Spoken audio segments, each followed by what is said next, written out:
Hey guys, welcome back to another great video. So in today's video we're going to be looking at the spatial distribution of GDP around the world. So for the first country that we're going to be looking at, we are going to be focusing on, as soon as I find it, boom, the country where we all live in right now, the UAE. So the UAE has a GDP per capita of 37,000. This is mainly because, well, the UAE is a hub for tourists to come. It's a business hotspot and it has a large oil industry as well. And the second country that we're going to be looking at is Qatar. Qatar is the first country on the world in the world with a GDP per capita of 87,600. This is because of, again, its high dependency on oil for its economy. Majority of the areas surrounding in the Middle East, they're primarily high, mainly because of, well, the amount of oil that they have. If you see as compared to the rest of the world, these are the highest, some of the highest areas. And like, we have areas over here, but then these areas are primarily because of tourism and agriculture. Like, we have Europe over here, and Europe is of course well known for its amazing weather, which promotes tourism and which also promotes a good agriculture, which allows it to export some of its good to other parts of the world. And oops, back here we have Canada and we have the States.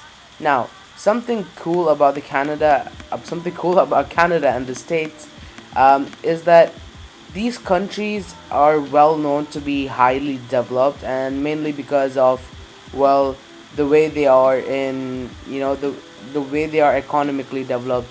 They have a lot of things like US has one of the largest stock markets in the world. And of course, if you notice, those areas are highlighted as well because those are the islands of Hawaii and they belong to the US.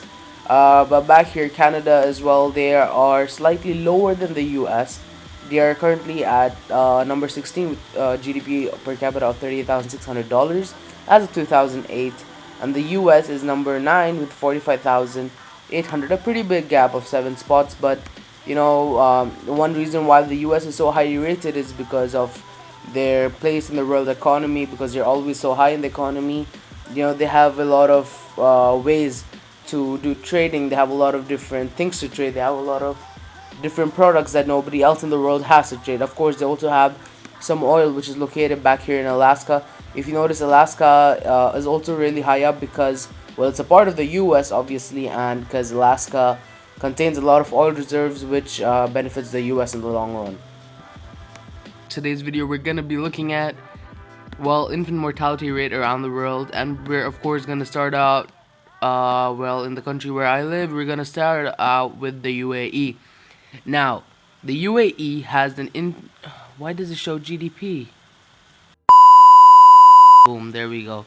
I think I know where the problem is. I think it's because I have the other one open as well. So let me just quickly close that and I'll get back to the video. Alright, there we go. Now that shows us the infant mortality rate around the world. So let's start off with the UAE. Now, the UAE has an infant mortality rate, well, of 13.11 people, or birds out of 1,000 live birds, and it is currently at a very good ranking of 130 out of 200, which is pretty good. And one primary reason for the UAE being so low ranked in the infant mortality rate is because of its highly developed healthcare system and highly developed healthcare plans. Most probably because of its high GDP, which also plays a factor into deciding how much money is set aside to give, for research into infant mortality rates and various other factors that may decide the length of a child's life, such as sanitary requirements. UAE is one of the cleanest countries around the world, primarily because it puts a lot of money into making sure that the country is clean. And now we're going to be looking at a mid-range section and a high-range section. So for a mid-range section, I think I'm going to choose Sudan. Now, Sudan has an infant mortality rate of 86.98% out of 1,000 live births, which is extremely high. And it's at number 15, and being a number 15, most probably because, well, number one, it's a country located in Africa, which means it's an LEDC, which obviously means that it's gonna have a lot of slums and it's gonna have a lot of shanty towns. There's gonna be less sanitation overall for all the families and for the kids who are born. There's not gonna be a proper medications. There's not gonna be proper medical health. There's not gonna be proper healthcare services. There's not gonna be anything that could, in turn, help the children as they grow up.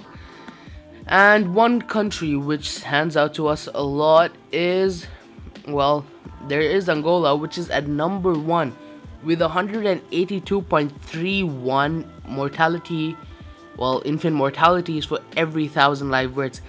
And this is a lot. Well, now when we look at the GDP of Angola, we notice that Angola has a GDP. Hold on. Okay, Angola has a GDP of 7,800 and it is at spot 100, which is extremely low. Which just further adds on to the fact that, well, maybe that's the reason why there's such a high level of, mortality, like, infant mortality rate, because they can't afford, to have proper healthcare. They can't afford to have proper ideal situations or